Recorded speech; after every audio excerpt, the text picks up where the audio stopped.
bura Imana impamvu tuyizera ni Imana idahinduka. Ni Imana idahinduka, no kuvuga ngo nibyo ivuze ntabwo bihinduka, nibyo isezeranije ntabwo bihinduka.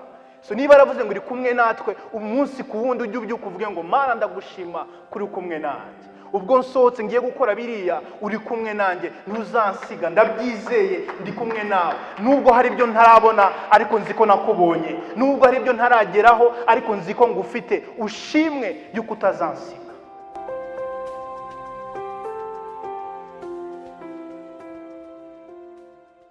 Dore ku murongo wa mbere aravuga ngo mumaze kumenya ibyo byose, mumaze kugira kwizera, ngo mukomeze gukundana urukundo rwa kivandimwe. Ntimukirengagize gucumbikira abashyitsi, kuko bamwe bacumbikiye abashyitsi, bacumbikiye abamarayika batabizi.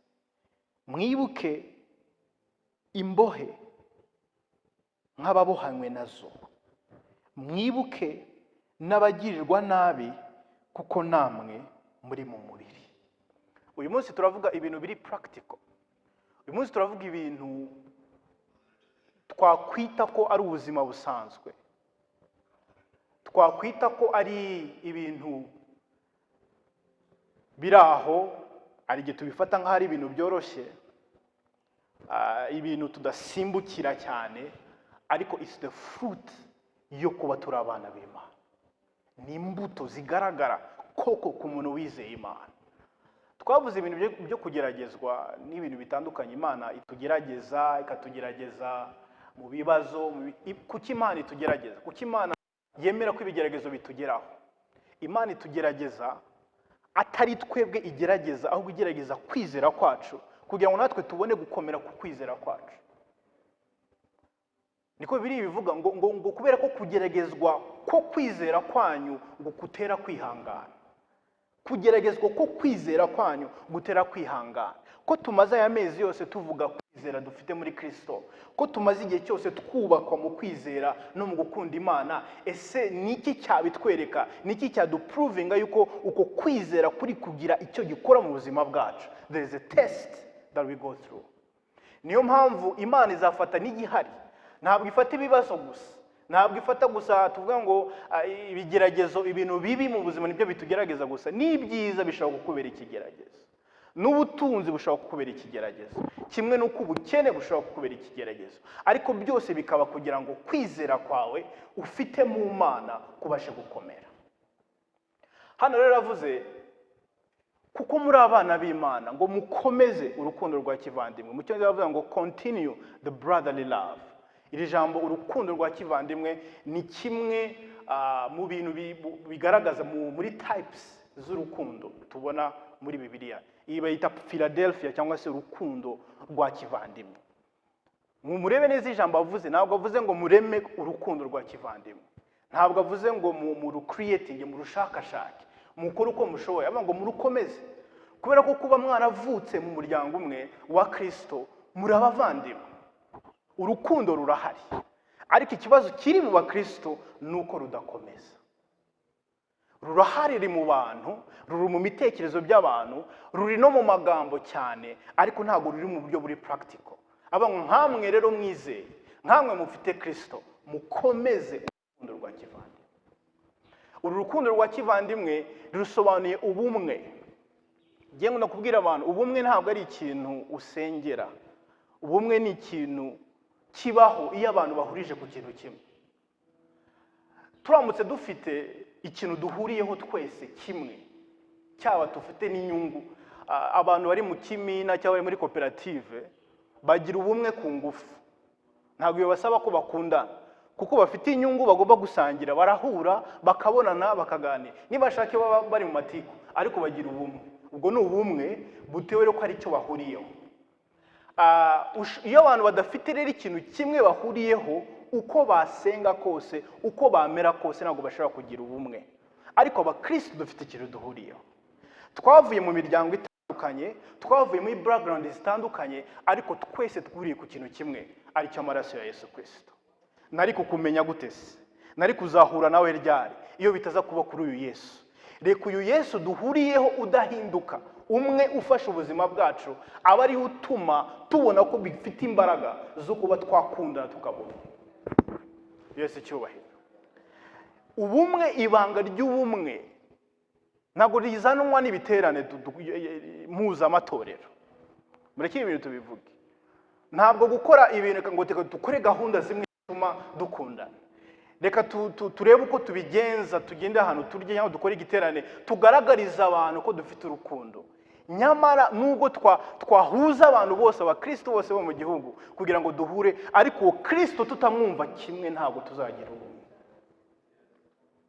Hagomba kubanza kuba mu itorero, kubanza kumenya Kristo no kumwumva kimwe, no kubanza kumusobanukirwa uko ari, kuko Yesu ntabwo tumwumva bitandukanye, nta nubwo asobanurwa mu buryo butandukanye. Ukuri kwa Kristo ni kumwe, ahubwo ibitekerezo n'ibisobanurire y'abantu iratandukanye. Until people come to the knowledge no ku bumwe bw'ibitekerezo no kumenya Kristo, nibwo abakristo bazaba umwe. Mfite abantu tuvukana, ntabwo tujya dukora gahunda zo guhurira ahantu rimwe mu mwaka kugira ngo tugaragarizane ko dukundana. Turakundana ko turavuka.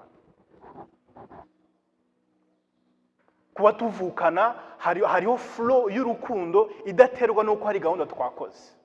Ntabwo dukora poster ngo dupostinge kuri social media ngo bene ruremesha baraza guhurira ahangaha baterane hanyuma isi yose ibone ko dukundana. Nta nubwo bidusaba ko dufata amaselfie buri munsi, dupostinge buri munsi tugaragariza abantu ko turi umwe. Turi umwe, turakundana kuko dufite amaraso. Mureke urukundo rw'abakristo ruflowing, rureke kuba urwo kugaragazwa kuko dufite amaraso, twavutse mu Mana, ngo bamwizeye bose bakizera izina rye yabahaye ubushobozi bwo kuba abana b'Imana. Ngo abo ntabwo babyawe n'inyama n'amaraso, ahubwo babyawe n'Imana. Wabyawe n'Imana, nabyawe n'Imana, turi umuryango umwe. Urukundo rugomba gukomeza. Twagira imico itandukanye, twava ahantu hatandukanye, ariko twakwihanganirana, tukagendana, tukakundana kuko turi umwe. Uru rugendo rwo kuba bigishwa ba Yesu yaduhaye ikintu gikomeye, aravuga ngo ikintu kizatuma abantu bamenya yuko muri abigishwa banjye ngo nibabona mukundana. Abigishwa ba Yesu ntabwo bagaragarizwa no kubwiriza, ntabwo bigaragarira mu gusirimba no kuririmba cyane bavuge ngo baraba n'abana b'Imana. Yesu aravuze ngo ikintu kizatuma mugaragaza ko muri abigishwa banjye ngo nimukundana. Niyo mpamvu we need iki kintu kugistressinga cyane, tukagihagararamo, tutaba abantu nk'abafarisayo bavuga Yesu hanze ariko mu mitima duhetsa abantu. Nubona umuntu utamwakira akubere isengesho, akubera prayer request, uhindure n'indi mujyo uvuga ngo uriya muntu ndamusengera, ijambo ndamwanga riveho uvuge ngo ndamusengera. Umunsi umwe Yohana aravuga ngo ni gute wavuga ko ukunda Imana utabonye, niba udashobora gukunda muvandimwe wawe mubonana buri munsi? Iyo ubona umugenzi ukavuga hanyuma ukagenda ngo Mana ndagukunda, Imana ngo indyarya nabonye wa mbere ku isi nuriye. You cannot love me if you cannot love my image. Ntabwo ushobora kunkunda ngiye utaboneka niba udashobora gukunda ishusho nashyize imbere yawe. Ariko pastor birakomeye, wowe ntabwo urahura n'umuntu wakubabaje ngo reka nkubwire. Iyi Imana itubwira gukunda, irabizi ko urukundo rwacu rufite limit. Irabizi ko urukundo rwacu rudashobora kugira ikintu. Yavuze ngo nunyegera nzagutiza urukundo rwanjye. Nunkunda nzagusukamo urukundo nkuko nagukunze uri umunyabyaha, nkuko nagukunze udakwiriye. Kubera kunyuzura uzatangira gukunda abantu badakwiriye. Uzatangira kubabarira abantu bibaza se uyu utabanje kugendera ku mpamvu yatuma ababarirwa, uvuga ngo kubera urukundo rwuzuye muri jewe ndagukunda mu izina rya Yesu Kristo. Yesu tumuhe icyubahiro. This is practical Christianity. Ibi ni ibintu tugomba kumenya cyane kugira ngo tuzamure uburyo bwombi bwo kumenya agakiza ariko no kubaho ubuzima bw'agakiza. Turi hano kugira ngo twireme nk'abigishwa, turi hano kugira ngo twireme nk'abantu bakurikira Imana, ariko ntituyikurikire n'amagambo gusa, ahubwo tuyikurikire n'ibikorwa. Imana ishimwe yuko ibi byose ndi kukubwira bikorwa n'umwuka wera muri twebwe. Byitwa imbuto z'umwuka wera, byitwa iki? Byitwa iki? Ni imbuto z'umwuka wera. Mwuka wera muri jyewe ni nk'igiti, mwuka wera muri wowe ni nk'igiti. Uko akomeza kwakira amazi y'ijambo ry'Imana niko amashami atangira kugira ubuzima. Uko amashami atangira kugira ubuzima niko n'imbuto zitangira gusohoka. Ntabishizemo imbaraga, ntarwanye, ntabanje kubyishiramo no kubyikaza. Mwuka wera muri jyewe agatangira gusohora imbuto yo kwihangana, imbuto y'amahoro, imbuto y'urukundo, imbuto yo kwifata. Imbuto zose zikagaragara kuko ni mwuka wera uri buri njyewe uri gukora akazi.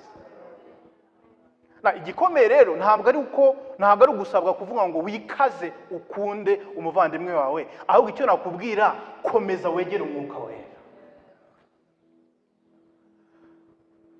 Ntabwo ari kubyishiramo, kuko iyo byishizemo birashira, ariko iyo wishizemo umwuka wera vuga ngo Yesu wowe ndagukunda, nyuzuza. The way you see things change. Uburyo ureba ibintu birahinduka kubera kujyana n'Imana. Avuga ngo mukundane urukundo rwa kivandimwe. Arangira avuga ngo mwakire abashyitsi. Mwakire abashyitsi ngo kuko hari bamwe ngo bigeze kwakira abashyitsi batazi ko ari marayika. Bari bavuga kuri Abraham. Iki kintu rero kirakomeye cyane kuko tugomba gusobanukirwa neza icyo Bibiliya iri kuvuga. Ngo mugire umutima wo kwakira abashyitsi. Now, ikintu kigaragaza urukundo ni ukwakirana. Haleluya. Uburyo unyakira, uburyo umfata, uburyo unyiyegereza nibyo bintu bigaragaza yuko unkunda. Apana kubaho ubuzima bwawe bwo ku ruhande. Ibi ngibi bica intege abakristo bashaka kubaho ubuzima bwo ku ruhande, ngo njyewe nzasenga, njyewe nzareba kuri YouTube, njyewe nzaza ku cyumweru, ariko ntimumbwire ibintu byo kwegera abantu. Abantu ndabazi, nakomerekeye mu itorero, nakomerekeye mu bantu, nakomerekeye ahantu hatandukanye. Iriya church ni fake cyane, harimo abantu bari fake. Ni nko kujya mu bitaro ugahita usohoka ngo ibi bitaro birimo abarwayi, reka nsohoke. Uri ku bitaro urimo gakanga nuko abantu barwaye, nawe impamvu hari nuko urwaye, ifatanye n'abandi barwayi mukire. Haleluya. Ibyo byose bibaho, ariko kwakirana, uzi ko umuntu ashobora kukubabarira ariko adashobora kukwakira. Ndimo navuga kwakira birenze kwakira mu rugo, kwakira mu mutima wawe. Kwakira, kubera ko hari abantu twirengagiza. Iyo umaze gukomeretswa n'umuntu umwe ugahita ubishyira ku bantu bose, niyo mpamvu iki gikomere wagendanye gishobora kukwica mu maso, ntubashe kureba umugisha ushobora guturuka ku wundi. Kubera ko uko turi hano, Imana yadushizemo ibintu bitandukanye bishobora kugufasha. Ushobora kubwira ko uzafashwa nanjye uguhagaze imbere, nyamara ushobora gufashwa n'umuntu ukwicaye ku ruhande. Nyamara ngo ukwicaye inyuma uhora unyuraho uvuga ngo egeraho njye kumva pastor, ariwe Imana yashizemo umugisha ushobora guhindura ubuzima bwawe. Ngo hari abantu rero ngo iyo birengagije kwakirana, bashobora no kwirengagiza abamarayika batabizi. Bashobora kwirengagiza kuko abo bamarayika baje kureba Abrahamu barimo kuvugwa ahangaha, ni abagabo batatu batumwe baje kumubwira ubutumwa bwiza ko mu mwaka umwe azaba yarabyaye. Amaze imyaka 25 ategereza kubyara, ariko mbere yuko Yesu amuha cyangwa se Imana imusubize icyo kibazo yari afite, imwoherereza abashyitsi.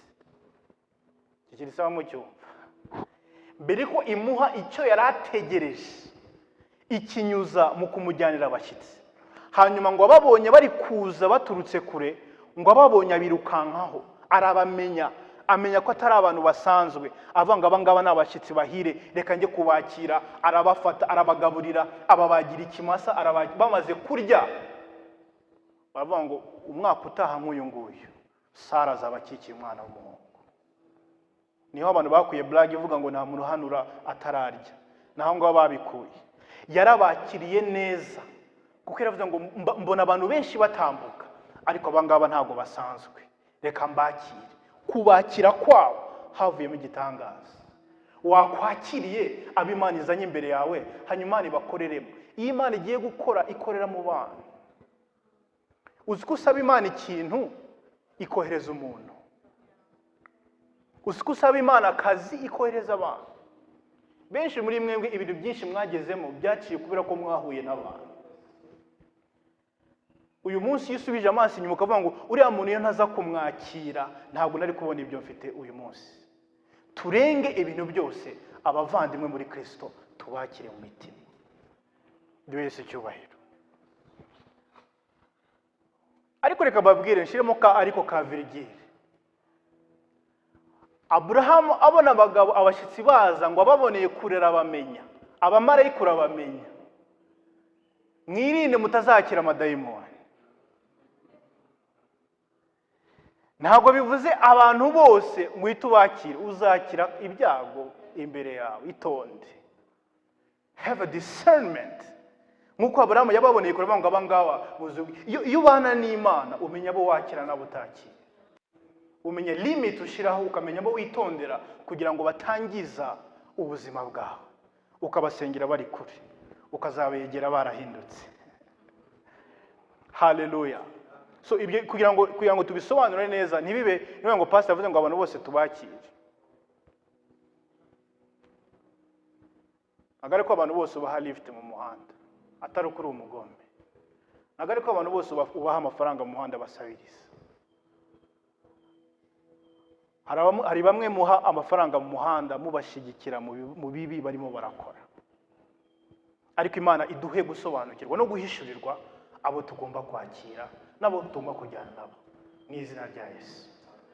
Arangira avuga ngo nyuma yo kwakira ngo mwite no ku bantu no ku mbohe, ngo mumere nkaho mubohanye nabo.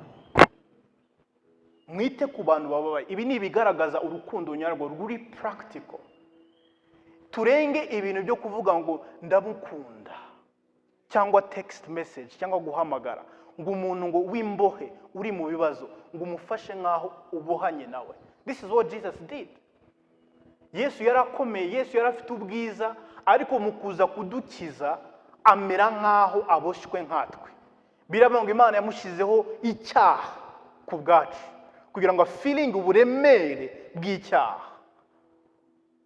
Amera nk'imbohe, ngo amera nk'umugaragu w'imbata kugira ngo adukure mu bubata. Ngo yavutse mu mugore, ngo avuka ari munsi y'amategeko kugira ngo acungure abari munsi y'amategeko. Umuvandimwe wawe nababara. Iyo mvuga abavandimwe, hari abavandimwe mu buryo bubiri. Hari abavandimwe dufite mu buryo bubiri, ariko hari nabo Yesu yari yicanye nabo mu ngoro arimo arasangira nabo ijambo ry'Imana, baje kumubwira ngo mu rugo baraguhamagaye, avuga ngo abavandimwe n'abangaba twicaranye. Uwo muvandimwe mwicaranye ni umuvandimwe wawe. Turimo turumvikana? Uwo ngo muri kumwe musangira ijambo ry'Imana, muri kumva ijambo ry'Imana, ni umuvandimwe wawe. Niyo mpamvu mu nzu y'Imana mu itorero ntabwo hari bakwiye kubamo imfubyi n'abapfakazi. No, how? Kuko Kristo muri twebwe aduhindura not only abantu basengana, aduhindura ababyeyi, akaduhindura abavandimwe. Umuntu utari ufite, umuntu wabuze abantu akabona abandi muri Kristo barenga ibihumbi n'ibihumbi, bitari iby'amagambo ahubwo biri practical. Niryo torero. Abantu batakiriwe hanze ntibagere mu nzu y'Imana ngo bareke kwakirwa. Bakirwe nawe umumenye. Niba umuntu abayeho ubuzima bumeze nk'ubw'imbohe, ubohanwe nawe, urukundo rwawe rumukure muri ubwo bubohe. Haleluya. Reka ndeke gutinda kuri iki kintu cyo gukunda, ngere ku kintu cya kabiri. Navuze ndavuga ibintu bine gusa biri muri iki gice cya 13. Kadusubire ku murongo wa 5.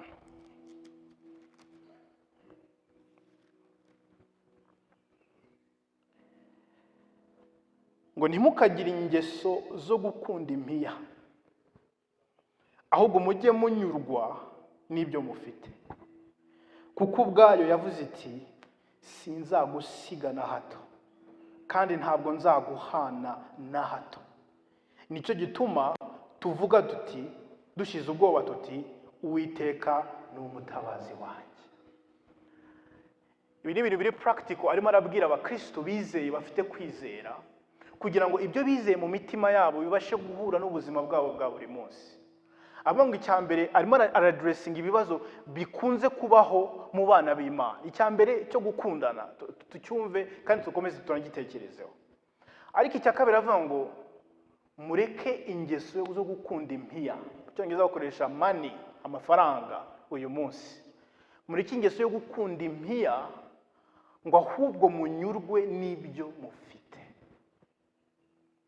Mureke ingeso yo gukunda impiya ahubwo munyurwe n'ibyo mufite. Atubwiye abo tugomba gukunda, ariko icyakabiri atubwiye n'ibyo tudagomba gukunda. Bibiliya ivuga muri Timoteyo wa mbere ngo urukundo rw'impiya ngo nimwe mu mizi y'ibibi byose. Apana impiya, amafaranga ni ikintu cyiza. Nta kintu dushobora gukora tudafite amafaranga. Nta nubwo dushobora guterana aha ngaha nta mafaranga. So amafaranga ntabwo ari umuzi w'ibibi. Ngo ahubwo urukundo rukabije rw'amafaranga rw'ubutunzi ngo ni umuzi w'ibibi. Abantu baricanye kubera urukundo rw'amafaranga. Imiryango iratandukanye kubera urukundo rw'amafaranga. Abantu abavandimwe bavukana badashobora no gushwana baratandukanye kubera gukunda impiya. Ariko mu bintu bishobora kukubangamira nk'umukristo ushobora kumenya ibi byose twavuze, ariko akantu kamwe gusa kakakubangamira. Just kubera ko udashobora gukunda mugenzi wawe bigatuma n'ibyo wizera byose bisa nkaho bitagufitiye akamaro just because of that. Niyo mpamvu uyu munsi sinshaka ko hagira ikintu na kimwe kikubuza kubona Yesu mu buzima bwawe. Twarabivuze icyumweru gishize kivuga ngo mugire umwete wo kwezwa kuko utejejwe adashobora kubona umwami Imana. Ni ukuvuga ngo hari ibintu bitwanduza, hari ibintu byinshi bitwanduza bigatuma tutabona Imana. Uyu munsi bicike mu izina rya Yesu. Kimwe muri ibyo ngibyo ngo mureke ingeso yo gukunda impiya ahubwo munyurwe n'ibyo mufite. Umutunzi wa mbere ntabwo ari umuntu ufite byinshi, ni umuntu unyuzwe n'ibyo afite. It's not a question of having a lot cyangwa kugira bikeya. Ni question yo kunyurwa n'ibyo ngibyo ufite. Kuko kongererwa no guhabwa umugisha bihera muri attitude ufite n'uburyo ubona ibintu. Imana ntabwo ikibazo ifite ari uko yabura ibyo yaguha, ahubwo ni ikibazo cy'umutima wawe cyo kunyurwa. Kuko umuntu utanyurwa nta kintu ashobora kugeraho, kuko icyo agezeho cyose abona kidahagije. Uyu munsi ukavuga ngo ndamutse mbonye ayangaya ubuzima bwanjye bwahinduka. Ukabigeraho, ndamutse mbonye ndabura ibingibi gusa kugira ngo nyurwe, ndabura ibingibi kuko reka nkubwire mu mutima wawe, mu mutima w'umuntu harimo umwobo udashira, udashobora kunyurwa n'ikindi kintu icyo ari cyo cyose. Yesu yabwiye wa mugore w'umusamariyakazi aramubwira ngo aya mazi uza kuvoma ngo uyanywaho ngo ariko ukongera ukagira inyota. Yavugaga amazi y'ubuzima busanzwe, amazi y'ibintu dushakisha dushaka kunyurwa mu mitima yacu. Ibyo twirukanyira byose twumva ko turamutse tubigezeho twanyurwa, iyo tubigezeho twongera tukagira inyota. Kutanyurwa bigatuma tudatera imbere. Kutanyurwa bigatuma ibyaha byiyongera, bigatuma twiba, bigatuma tubeshya, bigatuma duhemuka, bigatuma dusingira ibintu bitari biri mu gihe. Hari igihe twifuza ibintu bitari binakwiriye muri icyo gihe ko tubigira. Tubanze twige kunyurwa n'ibyo dufite. Mose Imana imaze kumuhamagara iramubwira ngo ndashaka kugutuma muri Egiputa kujya gukiza ubwoko bw'Abisirayeli. Ikintu cya mbere yabonye, ntiyabonye Imana ibimubwiye, yarebye ibyo afite abona bidahagije. Aravuga ngo bari abantu ko bafite amafarashi, ko bafite ibintu imbunda, ko bafite ibintu byo kurwanisha, ngiwe nkaba afite inkoni gusa. Iyi nkoni yamarira iki? Iyi nkoni ndayiragirisha nta kishobora gukora, banzu nyongere kugira ngo ukora akazi. Imana iramubwira ngo muri iyo nkoni ubona ko ari ntoya, uramutse unyuzwe nayo nayikoresha igakora ibitangaza muri Egiputa. Avuga ngo kugira ngo mbikwereke yikubite hasi, ayikubise hasi ihinduka inzoka. Imana iramwereka ngo no mu bikeya ushobora kubikoresha mu gitangaza. Banzu unyurwe n'icyo giti, nyurwa n'iyo nkoni, urakora ibirenze abantu bafite amafarashi. Nunyurwa n'ibyo ufite ushobora kugera ku by'abamiliyoneri batarageraho, kuko n'Imana iri inyuma y'ibyo dukora byose. rero nk'abantu twizera Imana ntabwo dukeneye kongererwa ibintu byinshi nk'uko abantu bumva ko ibintu byo bituma bageraho. Twebwe kuba dufite Imana, kuko Imana iri mu ruhande rwacu, kuko Imana iri kumwe natwe, nta kintu tutakora. It doesn't matter what we have. Ni ukuvuga ngo mfite n'igihumbi Imana yagikoresha guhindura ubuzima bw'umuntu. Umuntu umwe ashobora gutanga miliyoni 10 akazitanga, umuntu akabikoresha bikamufasha. Njyewe natanga igihumbi, uwo muntu akanyurwa agakizwa akajya no mu ijuru. Ufite ubutunzi n'indesi ni njyewe, kuko nanyuzwe n'ibyo mfite. Arimo aravuga ngo rero nimurarikira mugakunda impiya mugashaka ibintu nk'ibyo ab'isi bose barimo barashakisha, uraza kwisanga urukundo, direction y'urukundo rwawe igiye mu bindi, Imana ikuyeho amaboko kuko ukurikiye ibintu. Yesu yagereranije amafaranga nk'Imana. Amafaranga ntabwo ari ikintu gusa, ni Imana. Mammon. The more uvuga ngo ndi umwana w'Imana, twese dukeneye amafaranga, nta kibazo, kuba njya kuyashakisha ntacyo bitwa. Ariko the more hari kuyashakisha, ari no kuyakunda. Hari kuyakunda, hari no gusa nkaho kuyaramya. Iyo utangiye kuyaramya ahinduka Imana. Turamya Imana ituyobora aho dushakira amafaranga. Kuko iyo washize Imana imbere, amafaranga ava kuri level yo kuba ari Imana agahinduka igikoresho, agahinduka instrument yo kugira ngo usohoze iby'Imana ifite mu buzima bwawe. Sima muri kubyumva. Iyi Imana tuyifashe tukayishira imbere, ikaba Imana turimo kuramya, ikaba Imana tureba, ikaba dufite imigambi, ikaba Imana iduhamagara gukora ibintu bitangaje. Kuko izi ko ibyo bintu byose muri iyi si kugira ngo tubigereho tubikoresha amafaranga. Imana ihamagara ayo mafaranga nk'igikoresho twicaraho kugira ngo tusohoze ubushake bwawe. Ariko when we do it the other way around, ayo mafaranga n'izo mpiya zihinduka Imana tujya gukurikira. Ariko niyo tuyagezeho ntitunyurwa, kuko twebwe muri twebwe dufite umwe utunyura gusa. Yesu aravuga ngo mwemwe abafite inyota n'inzara, ngo nimuze kuri njye mbamara inyota. Kunyurwa tuvuga aha ngaha, Imana ashaka ko tunyurwa nuko dufite Kristo muri twebwe. Tunyurwe n'Imana. Nunyurwa n'Imana mu buzima bwawe, nunyurwa n'iri jambo ry'Imana mu buzima bwawe, nunyurwa no kubugendana n'Imana, let me tell you, no matter what you have or you don't have, uzanyurwa n'ibyo ufite, kandi uzashimira Imana ku byo ufite. Kandi mu bintu nabonye bitubura ibyo dufite, niyo tubyakiranye ishimwe. Iyo uri umuntu uri grateful, iyo uri umuntu ushima, urongererwa. Kuko urabizi ko umutima wawe utari attached n'ibintu, ariko umutima wawe uri attached ku Mana. Vuga ngo umutima wanjye ureba Imana, umutima wanjye unyuzwe n'Imana. Ndanyuzwe kuko ngufite amahoro. Bivuge. Ndashima ko yambonye akanshigikira. Ndeba hirya, ndeba hino, urukundo rura. Ngo dore impamvu ngo ukwiye kunyurwa n'Imana, ngo nuko ubwayo yavuze iti sinzagusiga, sinzaguhana. Ibyo bintu bikwereke yuko utagomba kugira ubwoba, kuko yarabivuze. Ntupanike uvuge ngo birarangiye none ndabigenza gute, reka njye gushaka, reka njye kwiba. No, sinzagusiga, sinzaguhana. I will never leave you nor forsake you.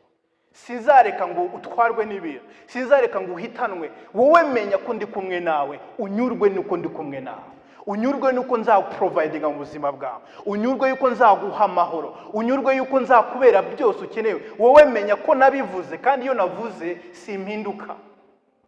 Bura Imana impamvu tuyizera, ni Imana idahinduka. Ni Imana idahinduka, no kuvuga ngo nibyivuze ntabwo bihinduka, nibyisezeranije ntabwo bihinduka. So niba aravuze ngo uri kumwe natwe umunsi ku wundi, ujye ubyuka uvuge ngo Mana ndagushima kuri kumwe nanjye. ubwo nsohotse ngiye gukora biriya uri kumwe nanjye, ntuzansiga, ndabyizeye ndi kumwe nawe. Nubwo hari ibyo ntarabona ariko nzi ko nakubonye, nubwo hari ibyo ntarageraho ariko nzi ko ngufite, ushimwe yuko utazansiga. Reka sube uwa karindwi nawo muvuge. Ni ikintu cya gatatu. Mwibuke ababayoboraga kera bakababwira ijambo ry'Imana. Muzirikane iherezo ry'ingeso zabo, mwihangane kwizera, mwigane kwizera kwabo. Yesu Kristo uko yari ari ejo n'uyu munsi niko ari, kandi niko azahora iteka ryose.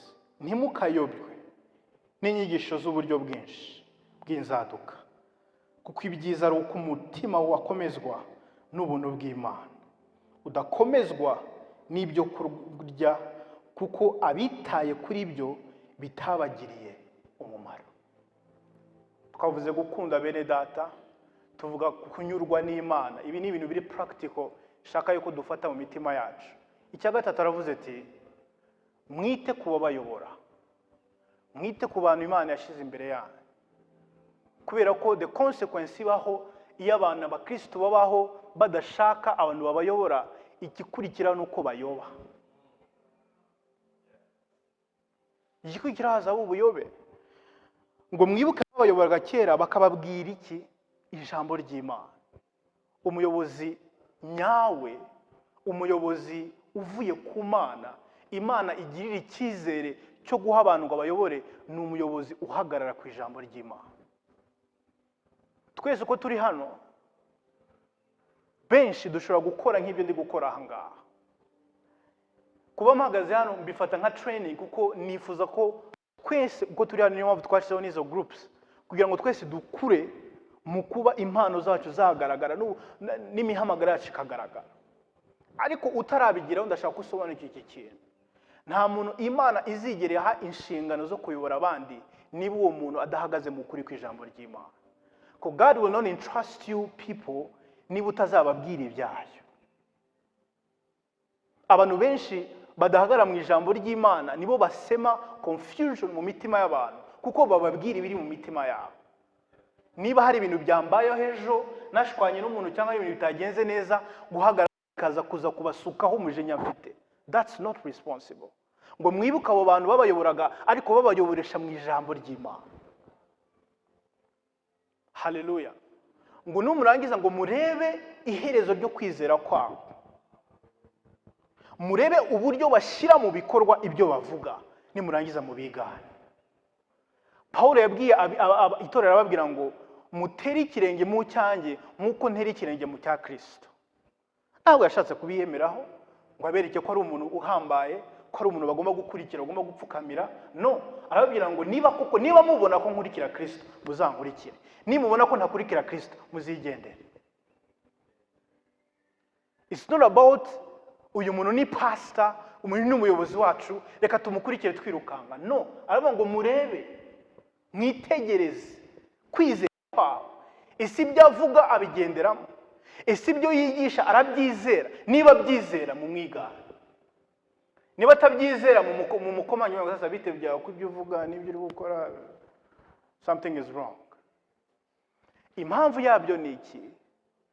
Nuko hatabayeho abo tureberera. Nanjye mpagaze imbere yanyu mfite abagabo ndeberaho buri munsi. I'm telling you, mfite umuntu nicara nkabwira ngo tell me, bwira icyo umbwira mu buzima bwawe. Ibi bintu byancanze.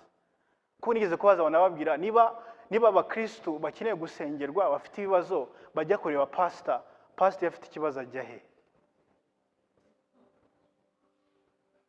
Nimuhamagare buri munsi. Hari n'abamagara saa 8 z'ijoro nkabyuka nkitaba telefone. Ariko njyewe mpamagara nde? Kandi muraza mukabisuka rwose, tinabwiye ukigenda uzi ko pastor umusutse iyo saa 8 akwitabye, nawe ari ibindi bimarira gutekereza. We go through the same things. Niyo mpamvu biragatsindwa kuba nabaho numva ko ndangiye nta muntu uri hejuru yanjye, byaba ari ibibazo. Ntafite uwo nanjye mpamagara saa 8 n'ijoro, ntabwo nashobora kuba pastor wanjye, ntabwo bishoboka. muri 2016 twari tukiri ministry tutaraba itorero. Numva muri jewe birakwiye ko igihe kigeze ko dutangira itorero rya buri munsi, kubera ko n'abantu twasenganaga bazaga muri ministry nta torero bajyagamo. Nkumva mfite ikibazo cyo kuba ndimo ndabana n'abantu n'abana n'urubyiruko twarabana badashobora kujya gusengera ahandi, baza gusa muri ministry ngo ubuzima bwabo bizagenda bite. Nkumva bimbereye umutwaro. Mbona ikintu gikwiriye kigomba kubaho nuko hagomba kubaho ahantu duhurira buri munsi twese tugakura. Nyumva birakwiye rwose, ni ngombwa ko itorero ribaho.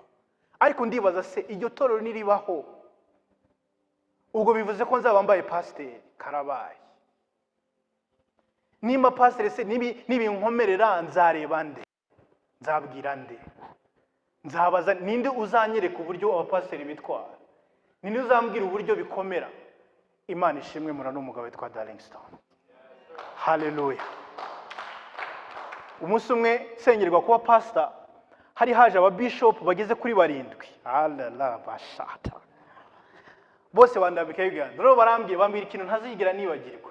Ati usubira mu Rwanda turashaka ko bibuka iki kintu. Nihagira ikintu gihagurutswa kuguhamagara, twebwe ubona turi 7 twese tuzahagarara tuze guhangana n'ikije guhangana nawe. Icyo gihe cyose bita bimera nka handi twasomye vuga ngo ubwo tugoswe n'igicucu cy'abahamya benshi. Nanjye ngoswe n'igicucu cy'ababishop benshi. Hallelujah. Uzibeshe rero uze kunyataka, ntabwo uzamenya aho wakubitiwe. Impamvu bibabwiye no kugira ngo mumenye agaciro, ibyo mpaye agaciro namwe mu biha agaciro. Kuko twese dukeneye abantu bagira ibyo batubwira, bagira amagambo batubwira. N'igihe twumva ko birangiye, ejo bundi turi muri corona, twari tumaze imyaka 2 yose tudaterana rwose. Usibye no kuba tudaterana, tutabona ko ari n'umunsi tuzongera guterana. Kubera ko ibyo basabaga byari byinshi cyane kugira ngo twirinde corona. Ahantu uko bagomba kuba hameze, murabizi muri Kigali ntabwo wapfa kubona ahantu nk'ahangaha ahantu horoshye, wapfa kubona amafaranga asanzwe. N'abakristo twizi hagati yacu ko tubyari bimeze. So byamaze kubona ko nta kuni nabiza. Bakambaza amakuru mu Rwanda bimeze bitete rwose, byaradushobeye. Iyo byasabye abandi bantu bari hejuru wanjye guhaguruka, bakaza bakamfata ukuboko bango ntucike intege, the church will start, the church will begin. Hanyuma itorero ritangira bitavuye ku mbaraga zacu. Bazambwira bati bajama mwitegure tujye gutangira church. Ariko n'umugisha uzanwa nuko hari abatuyobora tureberaho, nanjye umushuma ndeberaho. Ufitiye impamvu yo kuvuga ko udafite umuntu ushobora kureberaho. You don't have any excuse. Ariko ntabwo upfa kureba gusa umuntu uguhagaze imbere ngo mwitegereze ngo iherezo ryo kwizera kwawe, ngo uri murangiza mu bigane. Hallelujah. Hallelujah. Kubera iki? Murongo wa 9 ngo ntimukayobye n'inyigisho z'uburyo bwinshi bw'inzaduka. Ibi ngibi abihuje no kuba umuntu ashobora kureberera abantu. Iyo udafite umuntu Imana irimo kunyuza kugira ngo ugobore ijambo ry'Imana, utangira kurya ahantu hose kandi ntabwo umenya ibyo wariye. Kuko ibyo ujya kurya byose ntabwo biba birura, biba biryoshye, ariko birimo biragucanganikira kubera ko udashaka kureba uw'Imana yagushyize imbere ngo akuyobore. Ngo inyigisho z'uburyo bwinshi, uzarebe abantu benshi nuhura n'umuntu akatangira kukubwira ibintu akasa ibyo wizera, sibyo? Abisenya avuga ngo bira bintu ashaka ko uzarebe mu buzima bwe uzasanga adafite itorero asengera. Tubivuge cyangwa mbyihore? Nubona umuntu aguca intege, akwereka ko ibyo urimo, akwereka ko ibyo wizera bituzuye, akwereka ko nta kigenda, nujya kureba neza uzasanga nta torero yicayemo, ni wa mwuka wa rebellion ashaka gusuka muri wowe. Ntabwo tuvuze ko tuzi byose, niyo mpamvu turi kwiga, si byose? Nanjye buri munsi ndiga kugira ngo nshobora ko ibyo mvuze namwe mushobora kureba mu ijambo ry'Imana mukabivuga. Buri wa mbere w'icyumweru tuyicara, aba basore bakicara bakambwira bakansubiramo ibyo navuze kugira ngo nanjye ndebe ko ibyo navuze biri mu ijambo ry'Imana, kuko nanjye ndiga. ariko umuntu wamaze kuzerera, wamaze kujyana udafite ahantu ari, araza ku matwi yawe, icyo abanza gukora ntabwo ashimangira ikiri mu mutima wawe, aza kugisenya. Reka turebere ku bantu batuyobora kandi turebe kwizera kwabo tugukurikize. Niturangiza twicare mu ijambo ry'Imana, tureke kuba ahantu hose, dutuze twakira ijambo ry'Imana n'ubugwaneza, ubuzima bwacu buhinduke.